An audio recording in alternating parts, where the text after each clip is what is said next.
You dreamer. That's unrealistic. You should do something else. Never in a lifetime. I was in my mid-20s when I had the brilliant idea of abandoning my computer science studies to organize techno parties instead. Yeah, without ever having done anything like that before.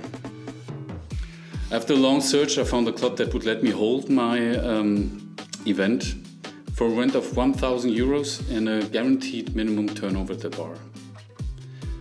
Many friends at the time said that it was a risk, that something like that wouldn't be possible straight away. Basically, that it was just nonsense. However, I was sure that as long as I could influence the outcome through my actions, that it would be possible. Did I have any concerns? Absolutely. But I wanted to do everything I could to make sure this venture was a success. I promoted the party to masses of people, friends, relatives, tourists, you name it. And even up until minutes before we opened, at the same day, I asked people if they wanted to come over. I asked people on the street, hey, do you want to come over? Yeah, let's go. I was so convinced and determined. For DJing, I just asked some friends if they wanted to DJ, who only did it as a hobby. But I knew that when they play in front of an audience for the first time, that they will give it their all, and also bring additionally like a lot of friends with them. I managed to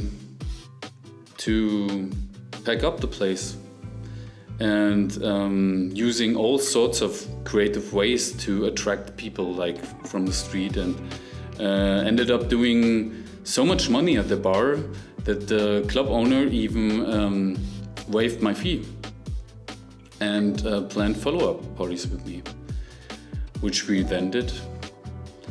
In the end, I made we did 20 parties in a row with much higher budgets and of course better quality. And all of a sudden I was Ollie the party organizer.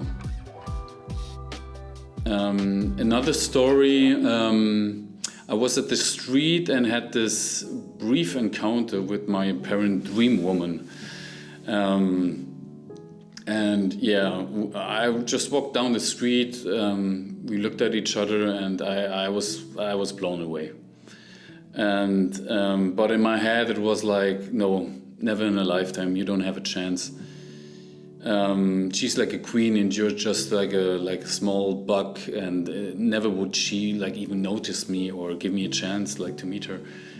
And I was thinking the whole 10 minutes about overthinking the whole situation, feeling bad about it, feeling like I was not even with her, if you may say so. But then I had some doubts regarding my feelings, or my thoughts. What if I was overthinking it and I wasn't really sure? It was maybe a fantasy in my head, even though it felt so real. But what if there's a slight chance? Because I don't know for sure. It didn't happen yet. It was just in my head. So I put all my courage and ran after her.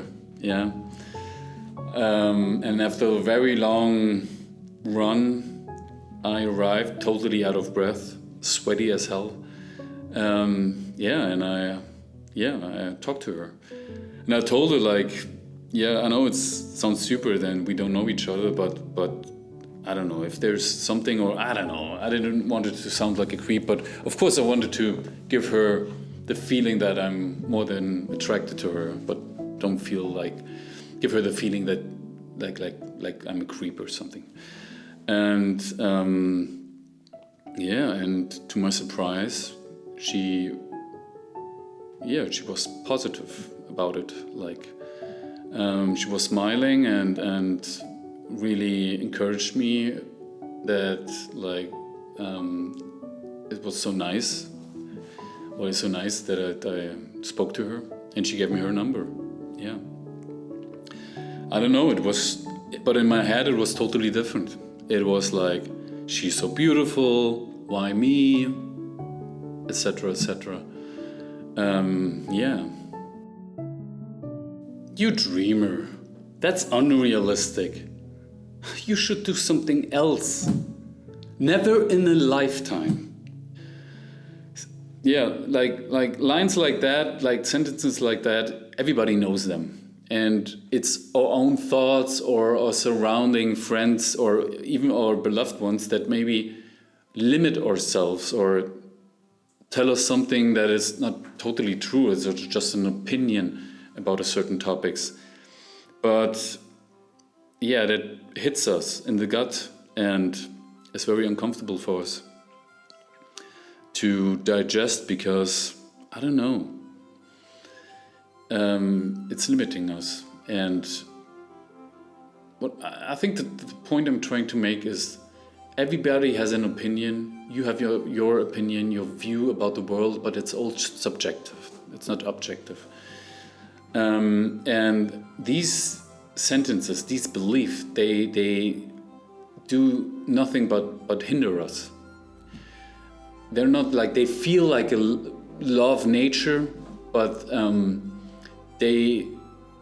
what do they do? Maybe they're from ancestry stuff like that we should feel safe, don't risk anything, but they hinder us in taking action. Because here's the reality. You don't know what's possible until you do it. And even when you plan everything out in your head, it's always different in reality. It's always different. And when you put in some actions, I can guarantee you, it differs from your fantasy, first of all, and it's always better than your fantasy. So replace fantasy with the reality by doing so. And by doing so, you actually confirm or tell yourself or harden like the belief that it's actually possible. I mean, there's so many examples in my life or people in everyday life or big accomplishments like, I don't know, like Edison with his light bulb, inventing 5,000 light bulbs, and before that nobody believed in it, but he did it. And by doing so, he actually knew what didn't work. So he was even one step further succeeding. That's all I'm leaving you, man. Replace fantasy with reality, yeah? Or as Pippi Longstocking would say, I've never tried that before, so I'm completely sure that I can do it.